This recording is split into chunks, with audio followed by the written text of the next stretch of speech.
ओम शांति। 4 मार्च 2026 बाबा की महावाक्य।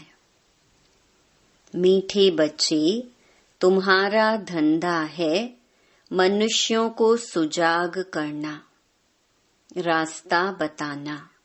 जितना तुम देही अभिमानी बनकर बाप का परिचय सुनाएंगे, उतना कल्याण होगा। प्रश्न: गरीब बच्चे अपनी किस विशेषता के आधार पर साहूकारों से आगे जाते हैं? उत्तर: गरीबों में दान पुण्य की बहुत श्रद्धा रहती है। गरीब भक्ति भी लगन से करते हैं। साक्षात्कार भी गरीबों को होता है। साहूकारों को अपने धन का नशा रहता, पाप जास्ती होते, इसीलिए गरीब बच्चे उनसे आगे चले जाते हैं। गीत। ओम नमो शिवाय। ओम शांति। तुम मात पिता, हम बालक तेरे। यह तो जरूर परम पिता परमात्मा की महिमा गाई हुई है। यह तो क्लियर महिमा है, क्योंकि वह रचयिता है। लौकिक माँ बाप भी बच्चे के रचयिता हैं। पारलौकिक बाप को भी रचता कहा जाता है। बंधु सहायक बहुत महिमा गाते हैं। लौकिक बाप की इतनी महिमा नहीं है। परम पिता परमात्मा की महिमा ही अलग है। बच्चे भी महिमा करते हैं। ज्ञान का सागर है, नॉलेज फुल है। उनमें सारा ज्ञान है। नॉलेज कोई शरीर निर्वाह की पढ़ाई का नहीं है। उनको ज्ञान का सागर, नॉलेज फुल कहा जाता है। तो जरूर उनके पास ज्ञान है, परंतु कौन सा ज्ञान? यह सृष्टि चक्र कैसे फिरता है, उसका ज्ञान है। तो वही ज्ञान सागर पतित पावन है। श्री कृष्ण को कभी पतित पावन व ज्ञान का सागर नहीं कहते। उनकी महिमा बिल्कुल न्यारी है। दोनों हैं भारत के निवासी। शिव बाबा की भी भारत में महिमा है। शिव जयंती भी यहाँ मनाते हैं। श्री कृष्ण की जयंती भी मनाते हैं। गीता की भी जयंती मनाते हैं। 3 जयंती मुख्य हैं। अब प्रश्न उठता है कि पहली जयंती किसकी हुई होगी, शिव की या श्री कृष्ण की? मनुष्य तो बिल्कुल ही बाप को भूले हुए हैं। श्री कृष्ण की जयंती बड़े धूमधाम से, प्यार से मनाते हैं। शिव जयंती का इतना किसको पता नहीं है, न गायन है। शिव ने आकर क्या किया, उनकी बायोग्राफी का किसको पता नहीं है। श्री कृष्ण की तो बहुत बातें लिख दी हैं। गोपियों को भगाया, यह किया। श्री कृष्ण के चरित्रों की खास एक मैगजीन भी निकलती है। शिव के चरित्र आदि कुछ है नहीं। श्री कृष्ण की जयंती कब हुई, फिर गीता की जयंती कब हुई? श्री कृष्ण जब बड़ा हो तब तो ज्ञान सुनावे। श्री कृष्ण के बचपन को तो दिखाते हैं। टोकरी में डालकर पार ले गए। बड़ेपन का दिखाते हैं, रथ पर खड़ा है, चक्कर चलाते हैं। 16-17 वर्ष का होगा। बाकी चित्र छोटेपन के दिखाए हैं। अब गीता कब सुनाई? उसी समय तो नहीं सुनाई होगी जब लिखते हैं फलानी को भगाया, यह किया। उस समय तो ज्ञान शोभे भी नहीं। ज्ञान तो जब बुजुर्ग हो तब सुनाए। गीता भी कुछ समय बाद सुनाई होगी। अब शिव ने क्या किया कुछ पता नहीं। अज्ञान नींद में सोए पड़े हैं। बाप कहते हैं मेरी बायोग्राफी का कोई को पता नहीं है। मैंने क्या किया मुझे ही पतित पावन कहते हैं। मैं आता हूँ तो साथ में गीता है। मैं साधारण बूढ़े अनुभवी तन में आता हूँ। शिव जयंती तुम भारत में ही मनाते हो। श्री कृष्ण जयंती, गीता जयंती, यह 3 मुख्य हैं। राम की जयंती तो बाद में होती है। इस समय जो कुछ होता है वह बाद में मनाया जाता है। सतयुग त्रेता में जयंती आदि होती नहीं। सूर्यवंशी से चंद्रवंशी वर्षा लेते हैं और किसकी महिमा है नहीं। सिर्फ राजाओं का कोरोनेशन मनाते होंगे। बर्थडे तो आजकल सब मनाते हैं। वह तो कॉमन बात हुई। श्री कृष्ण ने जन्म लिया, बड़ा होकर राजधानी चलाई, उसमें महिमा की तो बात ही नहीं। सतयुग त्रेता में सुख का राज्य चला आया है। वह राज्य कब कैसे स्थापन हुआ यह तुम बच्चों की बुद्धि में है। बाप कहते हैं बच्चों मैं कल्प कल्प कल्प के संगम युग पर आता हूँ। कलयुग का अंत है पतित दुनिया, सतयुग आदि पावन दुनिया। मैं बाप भी हूँ, तुम बच्चों को वर्षा भी दूंगा। कल्प पहले भी तुमको वर्षा दिया था, इसीलिए तुम मनाते आए हो। परंतु नाम भूल जाने से श्री कृष्ण का नाम डाल दिया है। बड़े ते बड़ा शिव है ना। पहले तो जब उनकी जयंती हो तब फिर साकार मनुष्य की हो। आत्माएं तो सब वास्तव में ऊपर से उतरती हैं। मेरा भी अवतरण है। श्री कृष्ण ने माता के गर्भ से जन्म लिया, पालना ली। सबको पुनर्जन्म में आना ही है। शिव बाबा पुनर्जन्म नहीं लेते हैं, आते तो है ना। तो यह सब बाप बैठ समझाते हैं। ब्रह्मा विष्णु शंकर की त्रिमूर्ति दिखाते हैं ना। ब्रह्मा द्वारा स्थापना, क्योंकि शिव को तो अपना शरीर है नहीं। खुद बैठ बताते हैं मैं इनके बूढ़े तन में आता हूँ। यह अपने जन्मों को नहीं जानते हैं। इनके बहुत जन्मों के अंत का यह जन्म है। तो पहले पहले समझाना पड़े, शिव जयंती बड़ी या श्री कृष्ण जयंती बड़ी। अगर श्री कृष्ण ने गीता सुनाई तो गीता जयंती तो श्री कृष्ण के बहुत वर्षों के बाद हो सके, जबकि श्री कृष्ण बड़ा हो। यह सब समझने की बातें हैं ना। लेकिन वास्तव में शिव जयंती के बाद हुई फट से गीता जयंती। यह भी पॉइंट्स बुद्धि में रखनी है। पॉइंट तो ढेर हैं, बिगर नोट किए याद रह न सके। बाबा इतना नजदीक है, उनका रथ है। वह भी कहते हैं सब पॉइंट समय पर याद आ जाएं, मुश्किल है। बाबा ने समझाया है सबको 2 बाप का राज समझाओ। शिव बाबा की जयंती मनाते हैं, जरूर आता होगा। जैसे क्राइस्ट, बुद्ध आदि आकर अपना धर्म स्थापन करते हैं, वह भी आत्मा आकर प्रवेश कर धर्म स्थापन करती है।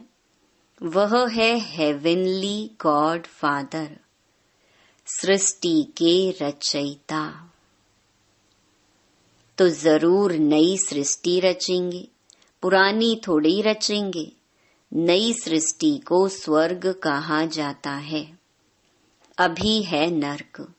बाबा कहते हैं, मैं कल्प कल्प के संगम पर आकर तुम बच्चों को राजयोग का ज्ञान देता हूँ। यह है भारत का प्राचीन योग। किसने सिखाया? शिव बाबा का नाम तो गुम कर दिया है। एक तो कहते गीता का भगवान श्री कृष्ण और विष्णु आदि के नाम दे देते हैं। शिव बाबा ने राजयोग सिखाया था, किसको पता नहीं है। शिव जयंती निराकार की जयंती ही दिखाते हैं। वह कैसे आया, क्या आकर किया? वह तो सर्व का सद्गति दाता, लिबरेटर, गाइड है। अभी सर्व आत्माओं को गाइड चाहिए, परमात्मा। वह भी आत्मा है। जैसे मनुष्यों का गाइड भी मनुष्य होता है, वैसे आत्माओं का गाइड भी आत्मा चाहिए। वह तो सुप्रीम आत्मा ही कहेंगे। मनुष्य तो सब पुनर्जन्म ले पतित बनते हैं, फिर पावन बनाए वापिस कौन ले जाए? बाप कहते हैं, मैं ही आकर पावन होने की युक्ति बताता हूँ। तुम मुझे याद करो। श्री कृष्ण तो कह न सके कि देह का संबंध छोड़ो। वह तो 84 जन्म लेते हैं, सब संबंधों में आते हैं। बाप को अपना शरीर नहीं है। तुमको यह रूहानी यात्रा बाप सिखलाते हैं। यह है रूहानी बाप की रूहानी बच्चों प्रति रूहानी नॉलेज। श्री कृष्ण कोई का रूहानी बाप थोड़े ही है। सबका रूहानी बाप मैं हूँ। मैं ही गाइड बन सकता हूँ। Liberator, guide, blissful, peaceful, ever pure, सब मेरे लिए कहते हैं। अभी तुम आत्माओं को नॉलेज दे रहे हैं। बाप कहते हैं, मैं इस शरीर द्वारा तुमको दे रहा हूँ। तुम भी शरीर द्वारा नॉलेज ले रहे हो। वह है गॉड फादर। उनका रूप भी बताया है। जैसे आत्मा बिंदी है, वैसे परमात्मा भी बिंदी है। यह कुदरत है ना। वास्तव में बड़ी कुदरत तो यह है, इतने छोटे स्टार में 84 जन्मों का पार्ट है। यह है कुदरत। बाप का भी ड्रामा में पार्ट है। भक्ति मार्ग में भी तुम्हारी सर्विस करते हैं। तुम्हारी आत्मा में 84 जन्मों का पार्ट अविनाशी है। इसको कहा जाता है कुदरत। इसका वर्णन कैसे करें? इतनी छोटी सी आत्मा है, यह बातें सुनकर वंडर खाते हैं। आत्मा है भी स्टार मुहाफिक। 84 जन्म एक्यूरेट भोगती है। सुख भी वह एक्यूरेट भोगेगी। यह है कुदरत। बाप भी है आत्मा, परम आत्मा। उनमें सारी नॉलेज भरी हुई है जो बच्चों को समझाते हैं। यह है नई बातें। नए मनुष्य सुनकर कहेंगे, इनका ज्ञान तो कोई शास्त्र आदि में भी नहीं है। फिर भी जिन्होंने कल्प पहले सुना है, वर्षा लिया है, वही वृद्धि को पाते रहते हैं। टाइम लगता है, प्रजा ढेर बनती है, वह तो सहज है। राजा बनने में मेहनत है, मनुष्य जो बहुत धन दान करते हैं तो राजाई घर में जन्म लेते हैं। गरीब भी अपनी हिम्मत अनुसार जो कुछ दान करते होंगे तो वह भी राजा बनते हैं। जो पूरे भगत होते हैं वह दान पुण्य भी करते हैं। साहूकारों से पाप जास्ती होते होंगे। गरीबों में श्रद्धा बहुत रहती है, वह बहुत प्यार से थोड़ा भी दान करते हैं तो बहुत मिलता है। गरीब भक्ति भी बहुत करते हैं, दर्शन दो नहीं तो हम गला काट देते हैं। साहूकार ऐसे नहीं करेंगे। साक्षात्कार भी गरीबों को होते हैं, वही दान पुण्य करते हैं। राजाएं भी वह बनते हैं। पैसे वालों को अहंकार रहता है। यहाँ भी गरीबों को 21 जन्म का सुख मिलता है। गरीब जास्ती हैं, साहूकार पिछाड़ी में आएंगे। तो भारत जो इतना ऊंच था सो फिर इतना गरीब कैसे हुआ, तुम समझते हो।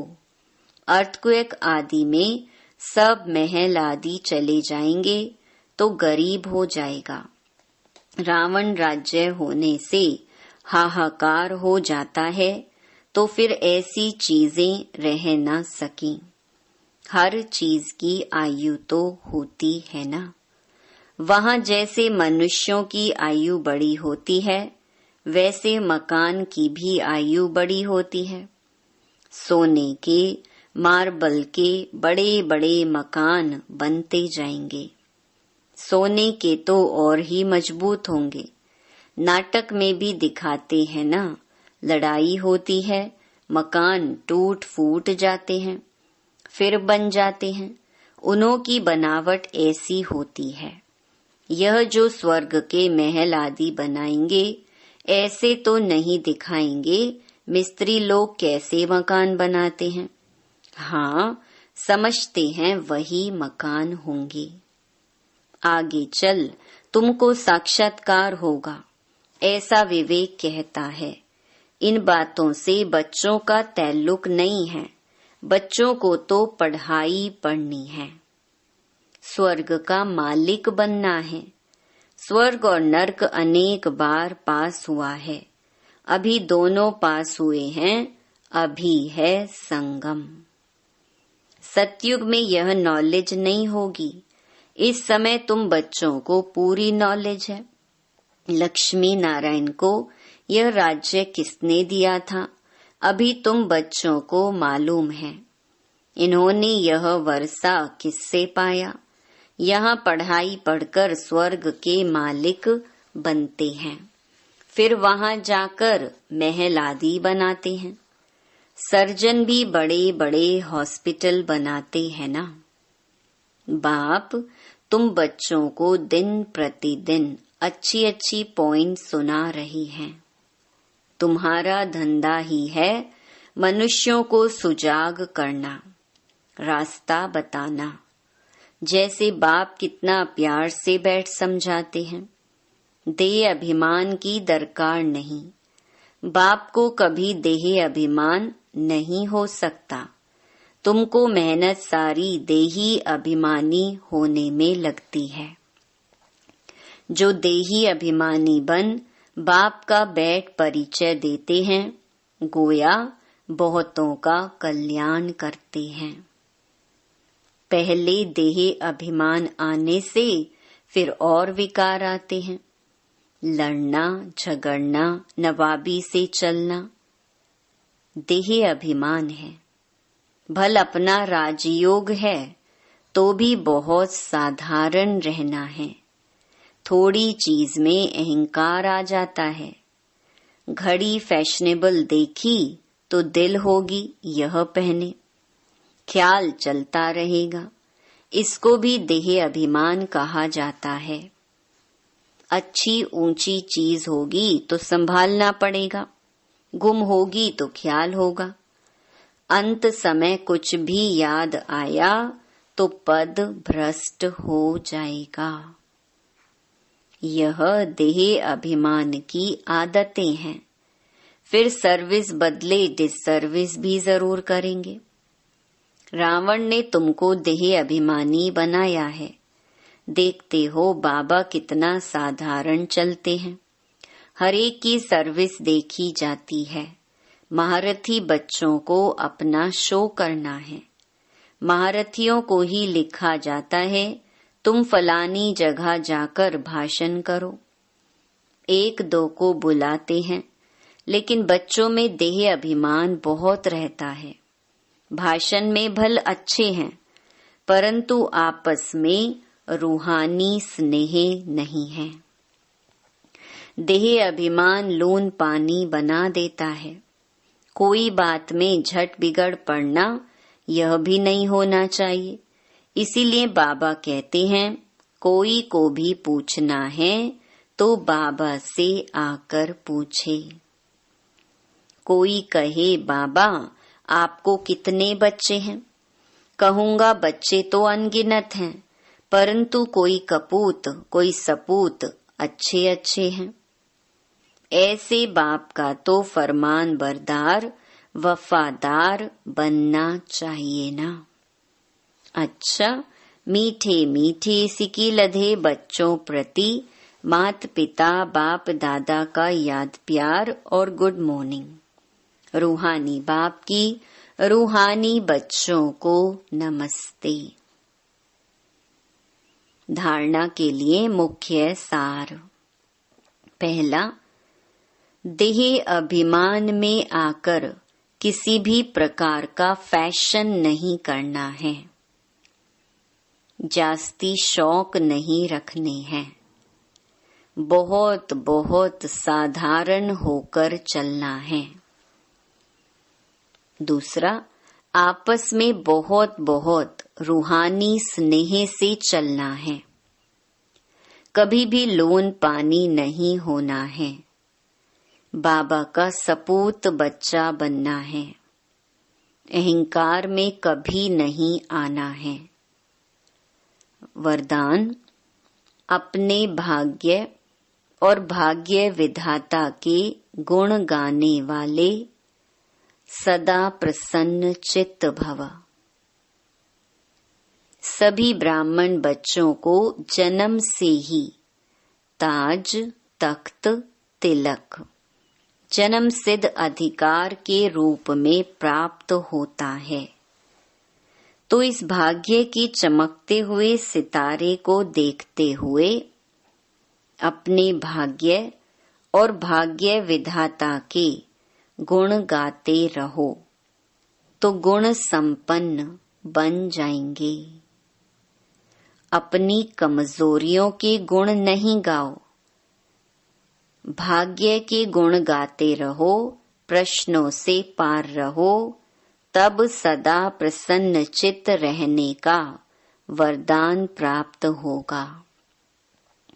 फिर दूसरों को भी सहज ही प्रसन्न कर सकेंगे। स्लोगन, एक नामी और इकोनॉमी से चलना ही ब्राह्मण जीवन में सफलता का आधार है।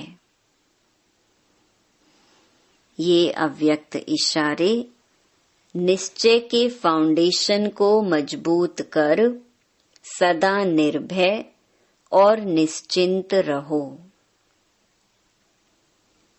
निश्चय सदा ही निश्चिंत बनाता है और जो निश्चिंत स्थिति में रहकर कोई भी कार्य करता है वह उसमें सफल जरूर होता है, क्योंकि निश्चिंत स्थिति में बुद्धि यथार्थ जजमेंट करती है।